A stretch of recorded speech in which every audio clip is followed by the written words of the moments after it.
Maulana Habib Lutfi bin Yahya adalah sosok ulama Indonesia yang karismatik.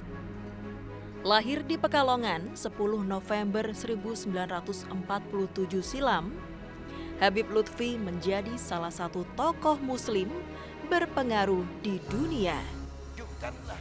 Dakwahnya yang lembut dan menyejukkan hati membuat Habib Lutfi banyak dikagumi dan disegani oleh umat. Menciptakan alam semesta ini ya tidak untung sama sekali, tidak menciptakan ya tidak rugi. Di usianya yang tak lagi muda, Habib Lutfi masih memberikan tausiah di berbagai daerah.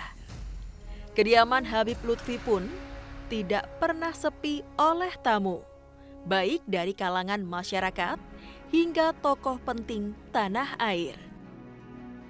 Bahwa kita semua ini Habib Lutfi dikenal juga sebagai sosok yang nasionalis. Dirinya santer menyuarakan nilai-nilai kebangsaan dan pluralisme di setiap tindakan dan ceramahnya. Bagaimana pandangan-pandangan yang sehat, bagaimana pandangan-pandangan dan pendengaran-pendengaran yang sehat, mulut-mulut yang sehat menjadi berkat umat, berkat bangsa dan lain sebagainya, penyejuk umat, bukan untuk menakut-nakuti umat. Dan saat ini, Habib Lutfi pun menjadi salah satu anggota Dewan Pertimbangan Presiden periode 2019 hingga 2024. Waras, jadi takonan. Di balik sosoknya yang bersahaja, Habib Lutfi gemar bermain musik. Bagi Habib Lutfi, NKRI adalah harga mati. Indonesia tidak bisa dipecah belah oleh apapun.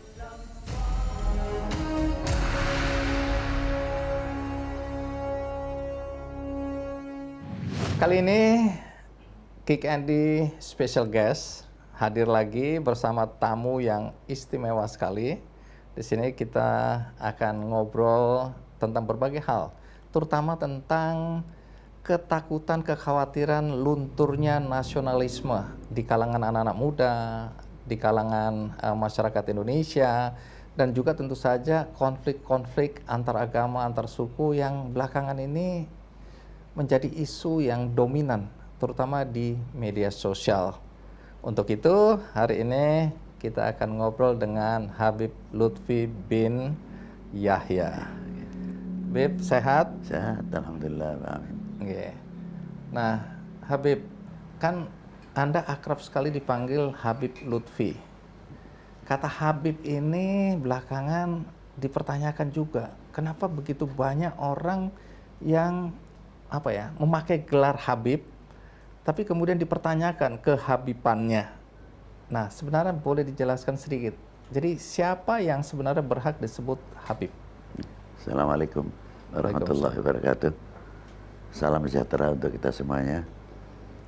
Bahwa panggilan Habib, kita mengambil segi makna dahulu. Makna Habib adalah kekasih. Khususnya kalimat Habib ini dipergunakan di beberapa daerah. Seperti kalau di Hadramaut atau sebagian Yaman yang dipandang masih ada keturunan dari baginda Nabi, banyak dipanggil Habib atau dalam lafal jamaknya Habaib itu. Tapi kalau segi maknawi, kalimat Habib bisa saja diberikan kepada orang yang dicintai atau yang dikasihi. Itu diantaranya itu. Jadi bisa menjadi khusus, juga bisa menjadi tidak. Kalau segi maknawi. Iya. Ya. Tapi kenyataannya kan banyak sekali anak-anak muda sekarang atau mereka yang relatif usianya masih muda yang kemudian mengatakan bahwa mereka itu adalah Habib. Gitu. Ya, Nah, boleh, masyarakat kan bingung. Ya. Ini bagaimana kita mendefinisikan Habib dan bagaimana memverifikasi apakah dia benar-benar Habib atau dia memang boleh menggunakan gelar Habib atau tinggal lagunya kalimah itu sendiri sebetulnya. Kalau mungkin di Jakarta atau di lain daerah Habib ini lebih populer, pastinya untuk disambungkan, dihubungkan dengan keturunan, pasti yang dipanggil Habib itu kebanyakannya yang mempunyai salasilah atau silsilah. Nah itu bisa digunakan kalimat Habib itu menjadi khusus. Tetapi kalau kita ambil makna kalimahnya, bisa saja kita mengundang kekasih saya panggil ya Habibi, wahai kekasihku, atau ya Fuadi, itu juga bisa. Jadi kalimah ini bisa khusus, sekali lagi saya ulangi, khusus juga bisa tidak. Tinggal pengertian orang yang sendiri bagaimana cara memanggil Habib atau yang mengaku. Yang mengaku kalau memang dasarnya punya hak, begitu kan, memang dia punya silsilah, oke sajalah, monggo mawon. Itu saja mau dipanggil Habib atau kita muliakan dengan kalimah Habib karena faktor keturunan. Kalau seseorang sudah dipanggil atau diberi gelar atau mendapat gelar Habib, itu ada konsekuensi nggak terhadap sikap, tindak laku, dan lain-lain? Ya kalau sudah merasa keturunan orang yang baik-baik, harus ada konsekuensinya. Misalkan bapak saya begini, kakek saya adalah orang yang begini. Bagaimana dulu bapak atau kakek-kakek saya seorang pejuang-pejuang yang ikut mempunyai kontribusi dalam kemerdekaan bangsa ini, mengapa kita tidak mau meniru dengan para beliau? Mestinya kita malu kalau dipanggil Habib karena kita belum mampu meniru para beliau. Walaupun sahih, betul kita keturunannya. Tapi secara pribadi, korek dan introspeksi pribadi akan melihat pas atau tidak perbuatan kita ini masih kurang dan sebagainya. Itu diantaranya. Jadi ada konsekuensi lah ya. Jelas. Jadi bukan karena kita sudah disebut Habib, kemudian kita leluasa untuk bersikap, tidak seperti itu ya. Betul. Baik, sekarang ke isu intoleransi. Ya. Karena beberapa lembaga ya penelitian melakukan riset, penelitian, dan resultnya atau hasilnya, kesimpulannya di masyarakat kita sikap intoleransi itu meningkat. Misalnya dari Wahid Institute ya, kemudian ada Setara Institute, itu menyimpulkan memang ada peningkatan intoleransi antara warga masyarakat ya. Bahkan ada di satu daerah dilakukan survei, itu tingkat atau jawaban dari respondennya itu mengagetkan karena prosentasenya cukup tinggi yang mengatakan bahwa mereka tidak mau bertetangga dengan orang yang berbeda agama. Nah, soal toleransi ini bagaimana di mata Habib? Sebetulnya kalau toleran, yang namanya toleran itu tidak mengiyakan hukum di antara faham yang lain dengan satu sama yang lain. Misalkan beda agama, ya silakan itu haknya.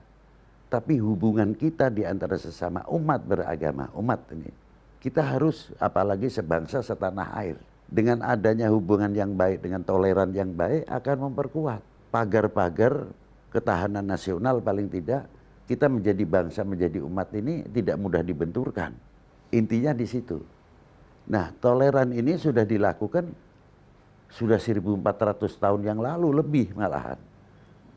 Bagaimana Rasulullah pada waktu itu membuat piagam Madinah. Begitu kumpulkan orang-orang Yahudi, tokoh-tokoh suku yang ada di kota Yathrib dulu, Madinah dan lain sebagainya, dikumpulkan, diberi hak masing-masing. Yahudi diberi haknya Yahudi, yang suku-suku semua diberi hak masing-masing. Begitulah. Nah, sekarang kan sudah ada contoh tuntunan yang baik. Apa itu? Tinggal kita meneruskan apa yang telah diajarkan oleh baginda Nabi dengan piagam Madinah tersebut. Bahkan di Indonesia ini di kitab buku Babat Tanah Jawa itu disebutkan di situ, Brawijaya mengangkat Malik Ibrahim menjadi Menteri Ekonomi dan Menteri Irigasi. Yang satu lagi Ibrahim Asmarokondi, ayah Kanjeng Sunan Ampel, ayah Maulana Ishak, ayah Sunan Bedilan, beliau diangkat menjadi Menteri Keuangan.